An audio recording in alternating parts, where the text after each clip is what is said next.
one highlight of Professor Abraham, which was given during an introductory speech. We are now in the era of WASME, which goes beyond VUCA. So it is having even more complexity and more adversity than VUCA. Let me start from the West, and let me start with Salia. How do you see the development of the global economy in the post-COVID world? We can see very strong shifts of growth and development towards the east. If we compare GDP growth rates, we can see that Eastern, let's say, economies are having much higher growth rates than the so-called Western economies. So how does the post-COVID world and doing business, how does it look like in Canada and in the West right now from your perspective, please? You may need to use the mic over there, yeah. Thank you so much. I'm very happy to be among you with this very interesting roundtable to together with the future what's happening. For sure, COVID-19, when it came for us. So it really changed. And the changement is opportunities, and the emotion from the West, from Canada, as all we're living in a global. It's changing the way we do businesses and to adapt the situations. So I think the value that it gives us, it's about utilization of digitalization. And technology gave this possibility how we can imagine, adapt, and give the way we change businesses. And it's all the levels, as you mentioned later, about how we can imagine, how we can impact. Because challenges, it's always about opportunities in the way of positivity, way to take it. So the trade and the businesses changed a lot. And you all expenses in the life and the businesses online. It's a clouded life, it's clouded businesses. And it was a very great experience when the people were visionary. Because there's a business that shop and growth them. And the other they grow and it's born. And this is the nature and the way we do businesses. So it was so difficult, and their sector were very hard. As for example, I am in events, so the presence it was very important. But we switch. We understand to move on digital way to do businesses about events because it was so difficult for entrepreneurs. And I think the lesson we took about this, every possibilities we can do better, we can create a new market, new businesses that we never imagined to do it. So that's what I can share. Thank you so much. Definitely. Thank you very much for these insights. And yeah, feel free. And Dr. Vitradev, we are now experiencing the world in which India is among the countries which are having the highest GDP growth in the global scale. I do not count microeconomies such as Palau, for example, with all the respect for that kind of growth, but out of G20 and BRICS countries, India is the country with the highest GDP growth. So what is, from your angle, what is the driver of growth of Indian GDP right now in the last years? Thank you so much. See, as you rightly said, India is one of those countries where the GDP is likely to be growing this year more than 7.6%, which is the highest. This is the latest number I'm telling you. I would say why we are growing on that pace. One is the consumption. We are the largest consumers in the world. So whether it's a big company, small company, medium-sized company, everybody has an eye on India. Looking at globally, obviously, I cannot isolate my country as an individual, but since we all have to grow together, and if some country like India is growing at pace, others would definitely, everybody gets part of it. Why we are driving? The second thing I said is the consumption. Second thing, leadership. That makes a big difference. Because right now, the leadership is in a very, very great shape. Without being politically connecting anything, I would rather be excused.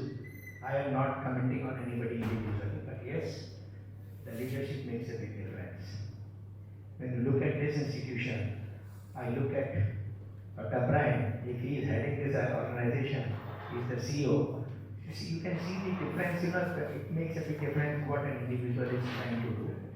At one level, it's a big difference. So I would say the second thing is leadership.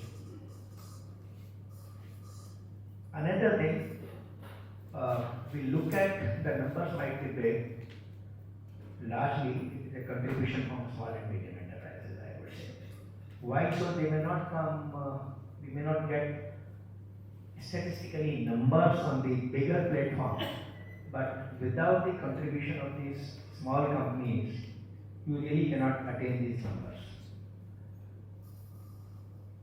Again, as you rightly said, in the beginning also we were talking about the crisis and opportunity, as Dr. Brown put it.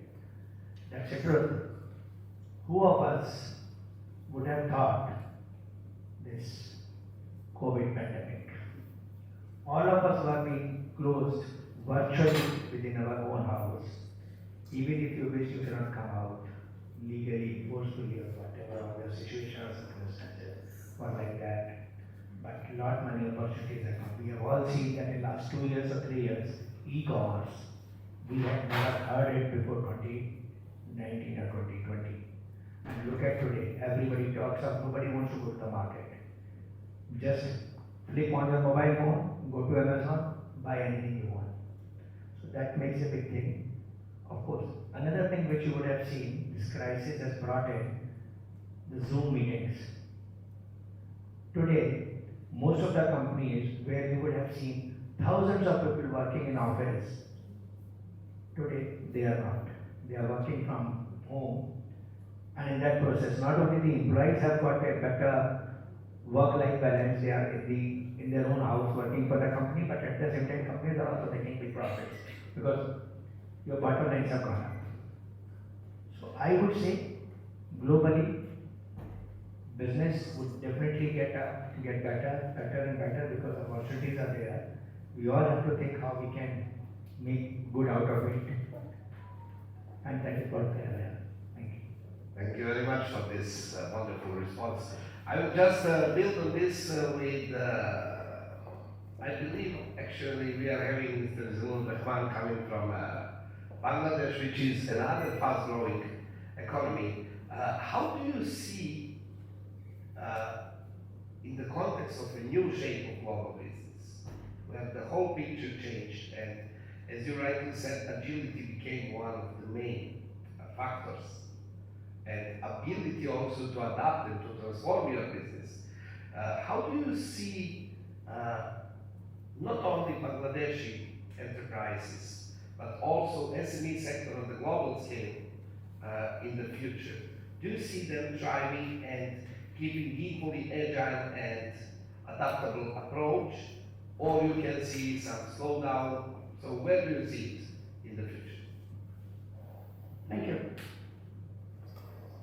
No, I think it's not going to slow down. It's going to, day by day, it's increasing. And after the pandemic, the business model, business shape has been changed and need to be changed. If you cannot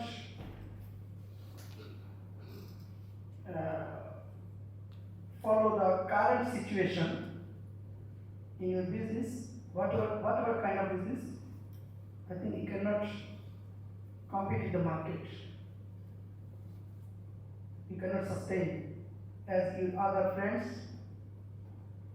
involved in the business. Maybe you will see they are developing, but why you are developing? Because, like one example, in our Bangladesh, our slogan was from our Prime Minister, Digital Bangladesh. So you know now what is it? What is it? Smart Bangladesh. So before we were digital, now we are going to smart Bangladesh. That is, we need to follow the current situation of the world. Okay, digital, everywhere there is done. It's okay, it's done. So we have to follow the, as I told, everything what is going on, what is the demand of the market, what is the demand of the people, what is the demand of the everywhere. Just if you run through this, it will be increased, we will be fit for the market. Otherwise, we will be go down and we will be the detached from the market. And I would say, see, our Bangladesh peoples, yes, the shape is changing, and who are the main who's the key role for this changing, for this challenging? Our private sectors. Bangladesh, private sectors peoples, they take in the challenge, and because of this, because of the challenge capability of the private sectors, now the developing our country, and I think you everybody know in the Southeast Asia, our position is very high. Higher position because our private sectors, their devotion, their dynamism, and we need to continue it. Thank you. Thank you very much. Just in this context, I witnessed recently a lot of supply chain disruptions. We had COVID, we had curfew, we had the ship that was blocking Suez Canal. We had a number of other challenges, Russia-Ukraine war. Now there is a threat over Middle East. There is threat in case of involvement of Iran, blockage of Hormuz Strait. So there are numerous challenges around, and now I can see that small businesses or private sector in general is in the new shape of global business making actually the strongest impact on the economy. I think this is univocal, let's say, and anonymously said by all of us. But in this context, Professor Abraham, do we see the new deglobalization of the world?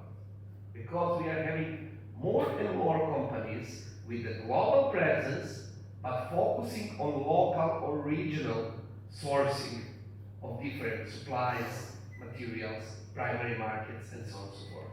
And how can we, if we are looking into a new world in the context of money, how do we explain that kind of a new approach to all the things? So, Prof, any thoughts from your side on this? Thanks, Dr. Marco. I think if you look at it from a broader context, one of the biggest game changers is the reach of technology. What do I mean by this? I need to go back in time. So the year was 2015 or 16 when the demonetization was brought. Overnight, the Prime Minister announced, and so Saturday, Sunday.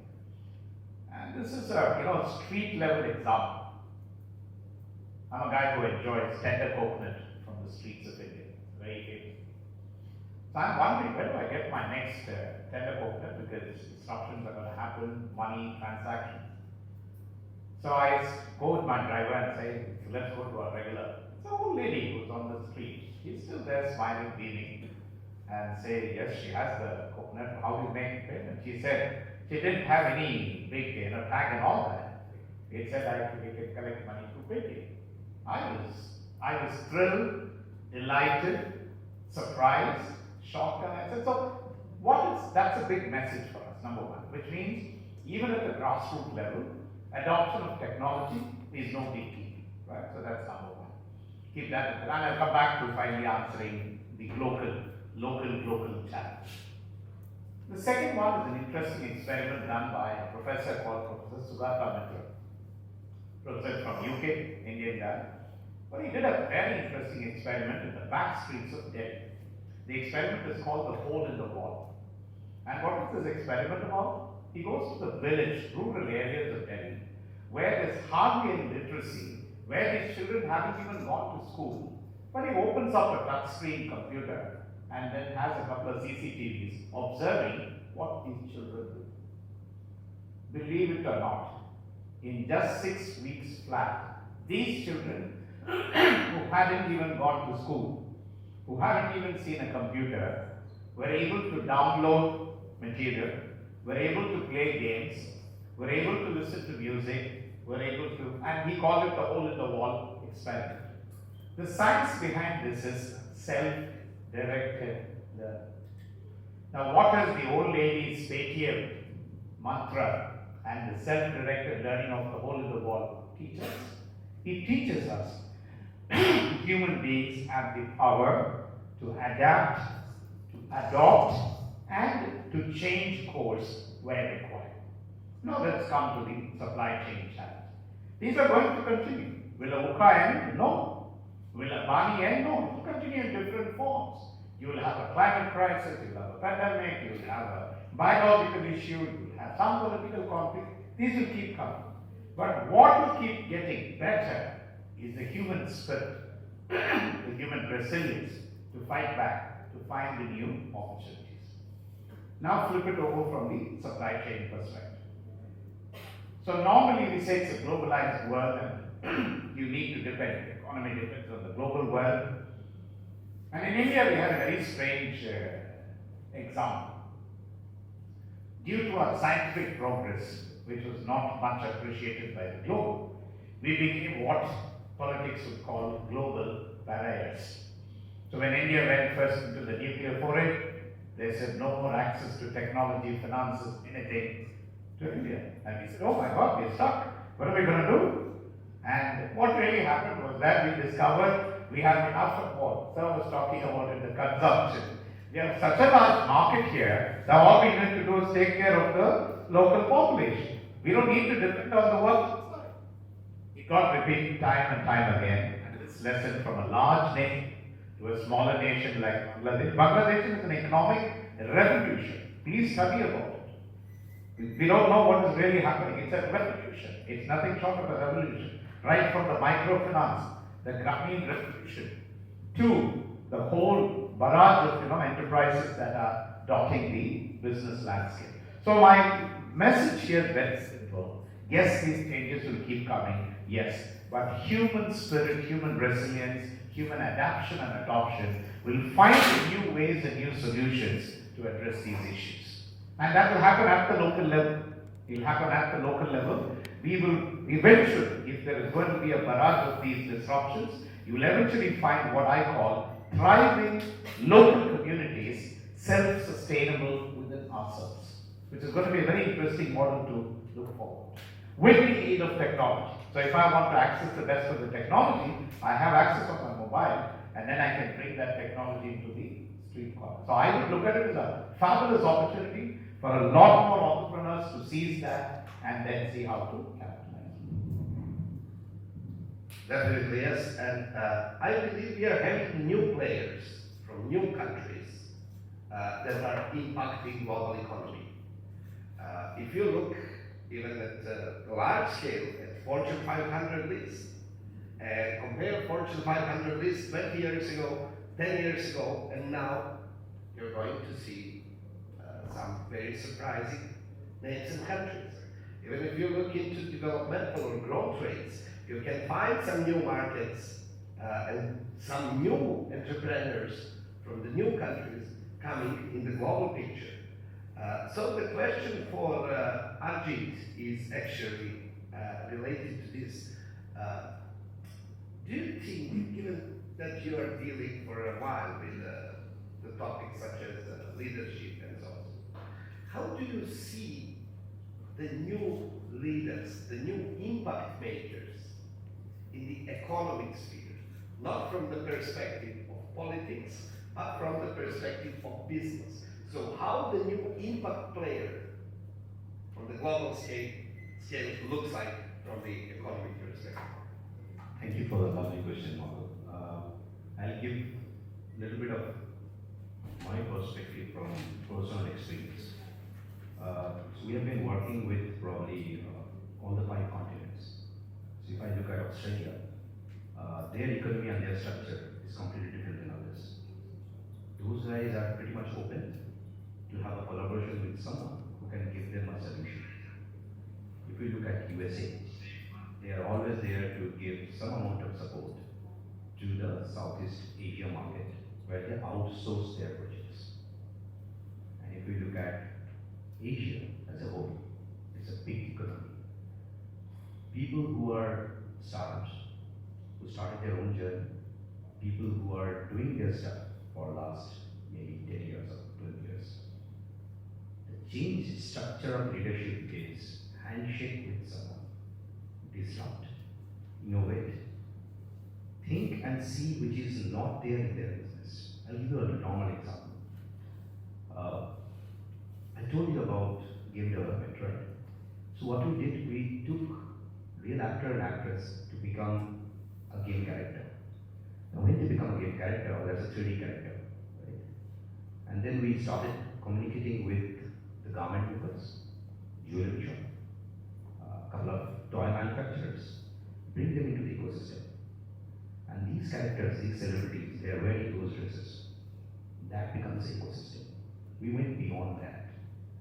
What happened, I found a lot of European production movie houses. They are looking for an execution model. So there is a platform called Glamour Face, which felicitates all those kind of activities into a common platform. They are bringing around, I think, 25 plus countries coming together. So if you look at this model, if I look at countries like small countries like Moldova, if I look at people who are coming from oil and gas, people who are coming from agriculture, education, all of them are now in a stage of sharing their own business with others, finding a sweet spot which can actually give them a better mileage and growth. And that's what's happening. And that's not only happening on a physical meetup, that is also happening in Zoom, Google Meet, a lot of different virtual meetups. Probably people have never ever met with each other. Interesting fact, Marco. If you look at South Korea as a market, South Koreans do have a tendency of having their own avatar into metaverse.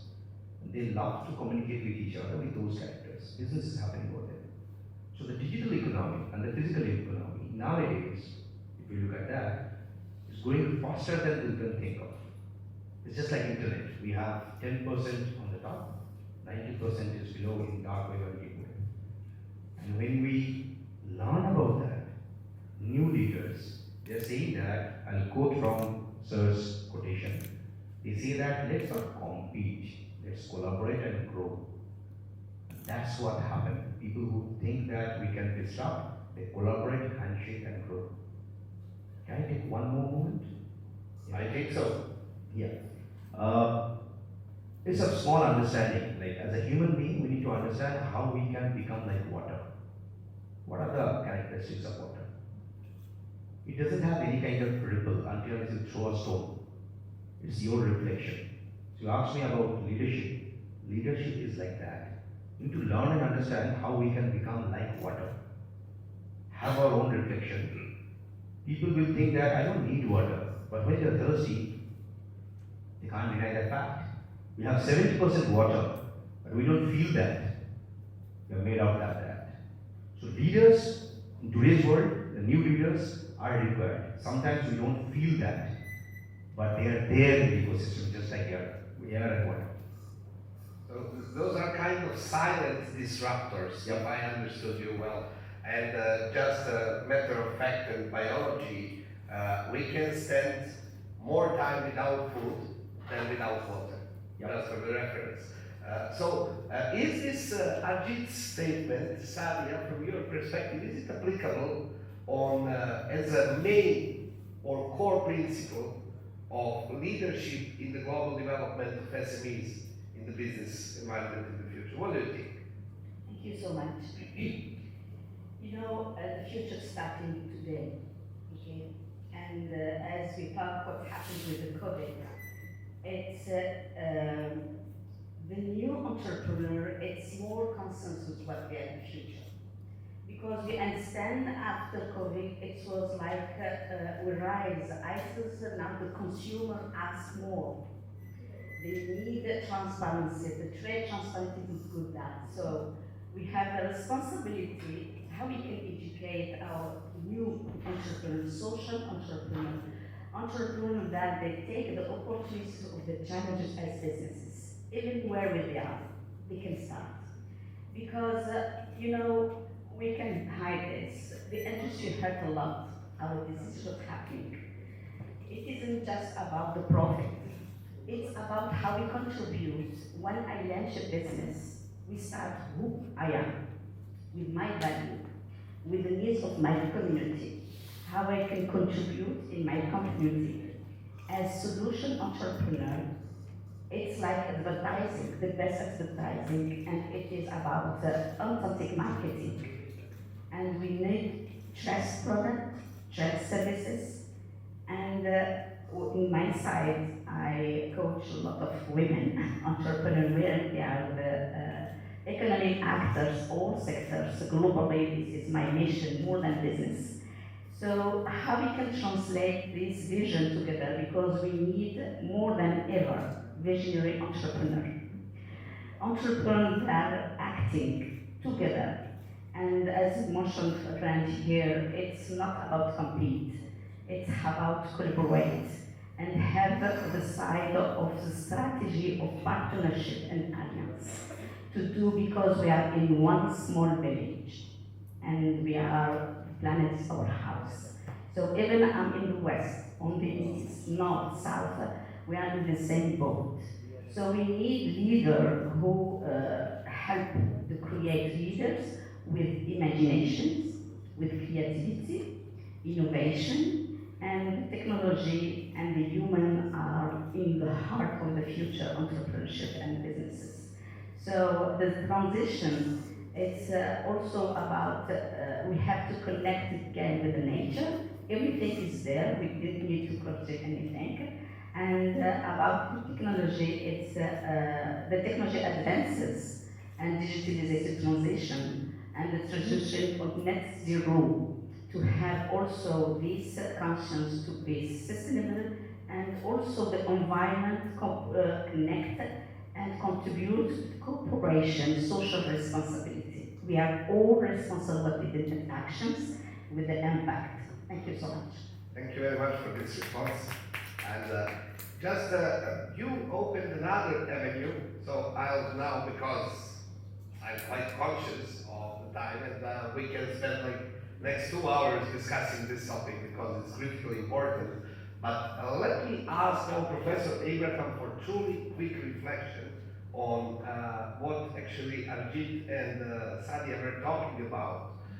So is creation of silent but visionary business leader of the future actually the way to create a long-term impact on the global economy?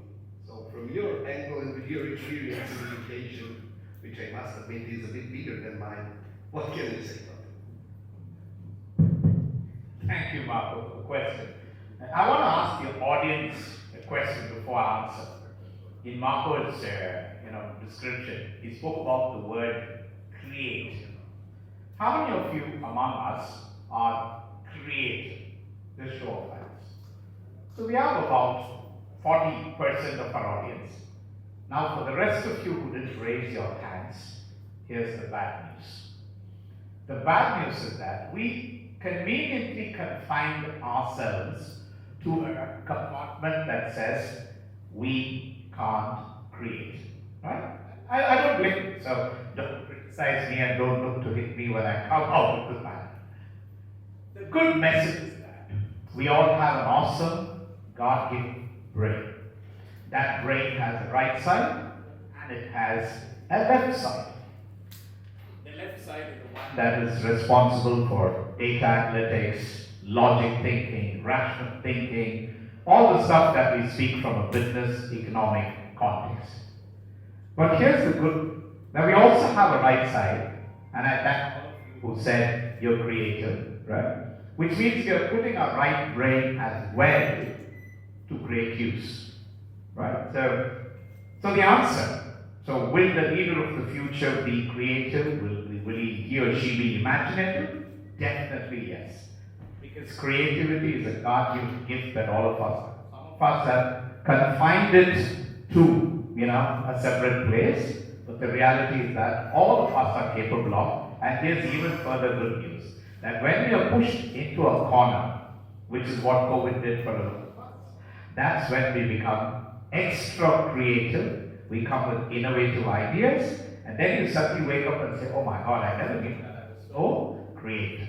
So the answer to that is, each one of us are capable. The tip for us that how do I develop from being just a left brainer or a right brainer to become a whole brain thinker, because the leader of the future is definitely a whole brain specialist.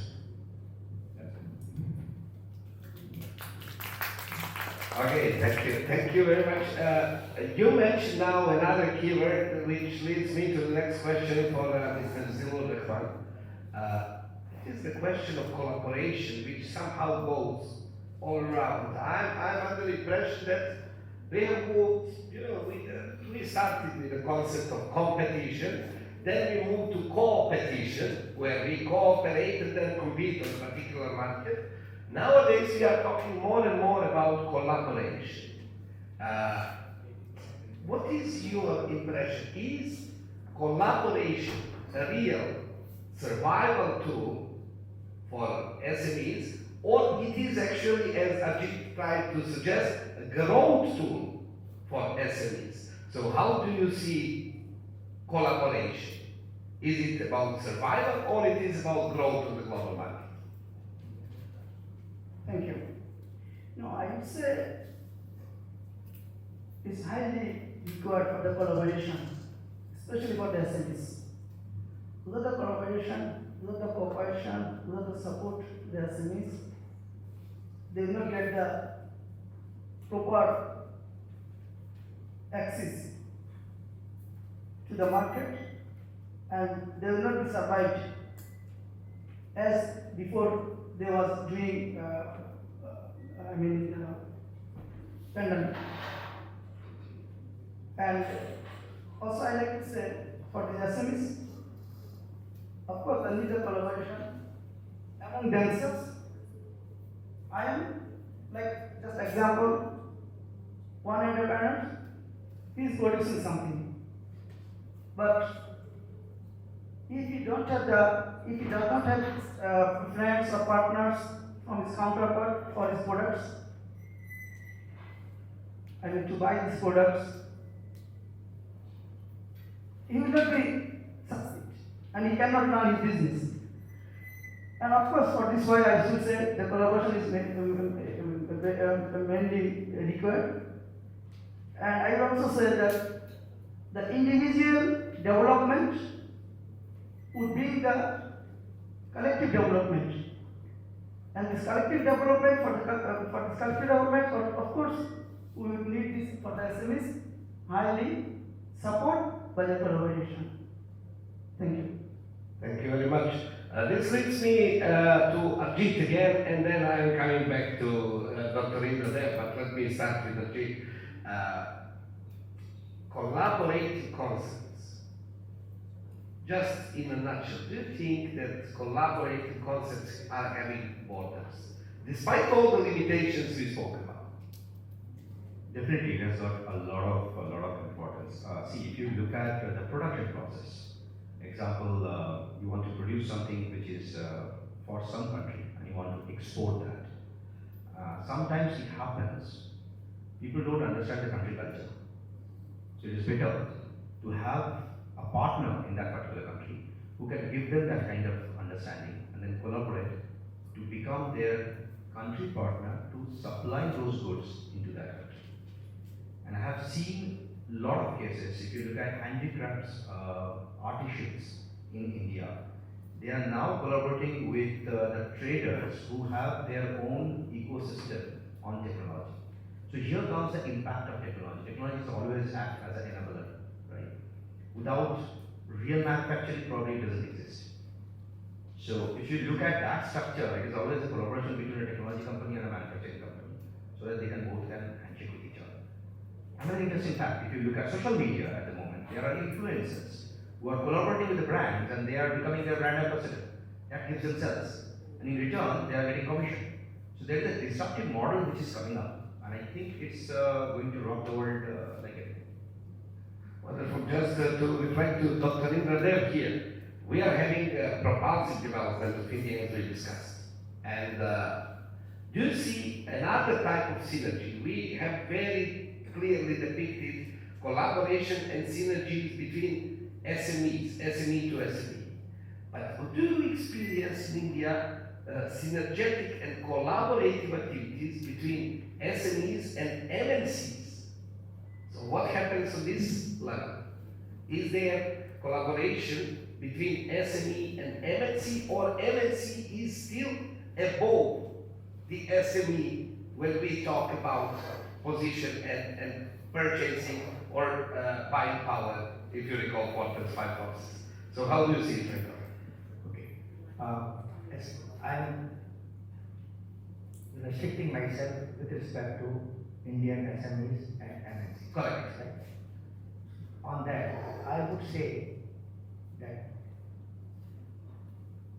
most of the SMEs who are into manufacturing are definitely one way or the other way connected and collaborated with MNCs.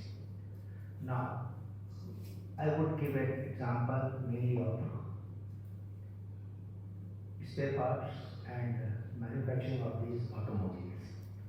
You talk of any big names, Hero or MG or BMW or whatever. Most of these wire harnessing systems are being developed by SMEs only. And it is largely true because all these MNCs, they are getting everything produced by these SMEs, having a turnover of 100 crore also, anything about 50 crores to 100 crore rupees, but they all get this thing manufactured through these SMEs, and then they ultimately, pick them for their production and line for their line of action. So I would say that yes, but not many SMEs are into this kind of activities. There's a lot of scope in this, but big MNCs, whosoever it could be, cannot work without smaller or a bigger participation from SMEs. That is there. So definitely there is kind of symbiosis between them. I would say even symbiosis, not even collaboration, but symbiotic relationship where they cannot work without each other. I agree with you. So it is not only a collaboration, but MNCs and these big companies, growth of these SMEs are a very, very important thing, and that most of the time they also support these SMEs with respect to new technologies, new developments, and also financial also. That is it. Definitely. So Professor Abraham has some suggestion. Yeah. Just to add to what he said, there was a fascinating experiment done by Unilever called Project Shakti. Some of you may be familiar with. What is Project Shakti? He wants to increase the sale of their lifebuoy soaps. To do that, what they did, they engaged the lady in the street. She is virtually from the slum, from the rural area, from the village.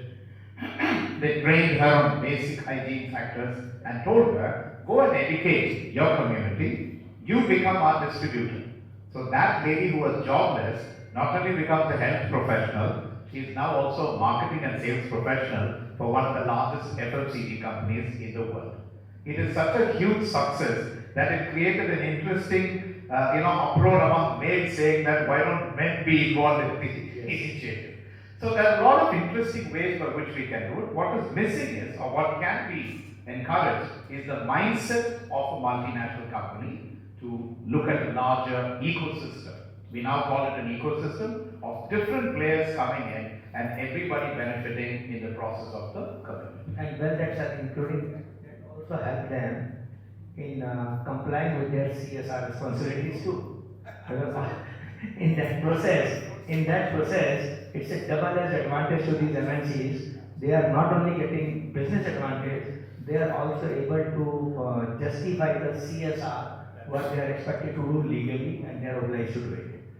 Another example could be so that Yeah, please. Amul, they have got large societies running into thousands. They are just doing nothing, they are just collecting milk. And milk comes from very, very small organizations, small cooperative societies. Doing it in a big way. Thank you. Exactly.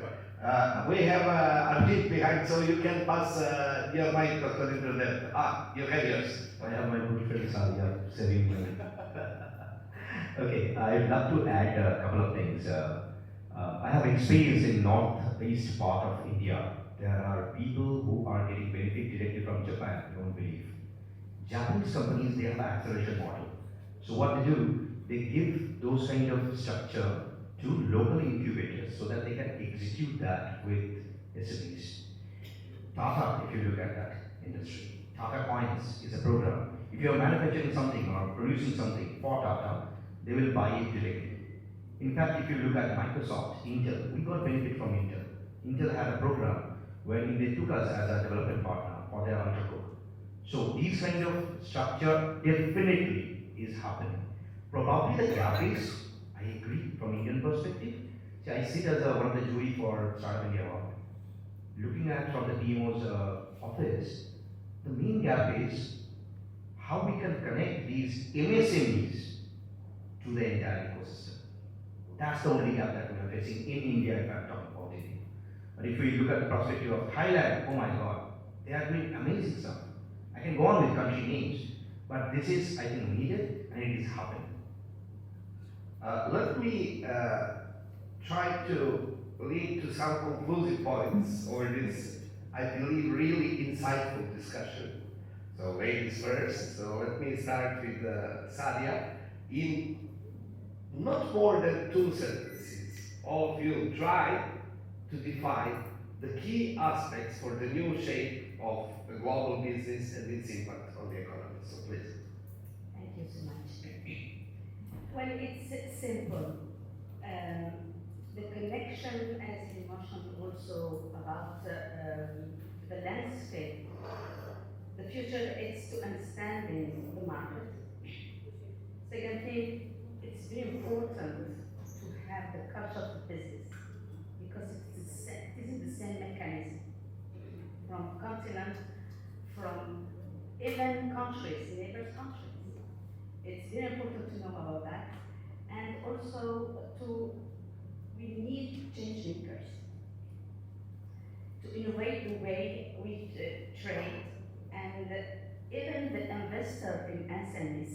It's very important that they follow the way what it's mean now and the future entrepreneur, what they are doing, and how I can collaborate the projects that it will be related on the community. So I think the scenarios that you mentioned, we be connected with the nature. It's time to return back to learn from the nature. From a tree, to begin a tree, we need microbes, we need mushroom, we need everything, a ecosystem to work together, to have a new and better future work together. Thank you so much. Thank you very much. The same question for Mr. Zilul Rahman. So, how do you see the new shape of the global business in its impact? I would say to become the successful businessman, you have to adopt the new shape of business. Just as you can sustain, as you can compete others, and you do it. Thank you. Thank you very much. The same question for Dr. Ibrahim. So, how do you see the new shape of global business and the impact of the economy? What is it there? Could you repeat it? Could you repeat the question? So, how do you see actually the new shape of a global business and what is needed to create deeper impact on the global economy in 2 sentences? I think involvement of new technologies, which is bringing world very closer. You don't need to be physically present anywhere, and you are actually present everywhere. So I think adapting new technologies would be the key word. Arjit, the same question. Just be a good catalyst. You will never know how you are getting all those benefits. That's it. And last but not least, Professor Abraham. I want to say 3 C's as we call it. Connections, technological and human, which lead to conversations. Conversations like this. We are from different parts of the world, gathered here on a nice, lazy Saturday morning. Spend time usefully understanding nitty-gritties, conversations. Third one, that creates communities. And once you create these kind of communities through narratives, because people need to see these stories of successes, of people adapting technology, collaborating with each other, and doing things, trust me, the world will definitely become a better place. Connections, conversations, community. And if you allow me, before the final applause, I will add the 4th C base of this discussion. It is collaboration as the keyword. Thank you very much for the wonderful panel. One round of applause for all our panelists. Any questions or comments from the audience before we move to the next step? Normally I'm giving 10 seconds to my students, so you will have 15 seconds to think of. And in the meantime, please allow me to thank on my own behalf to all of you for really inspiring and thought-provoking discussion that actually put some new highlights on the shape of the global business and its impact on the global economy. Thank you very much. That's it. Moderator and panelists.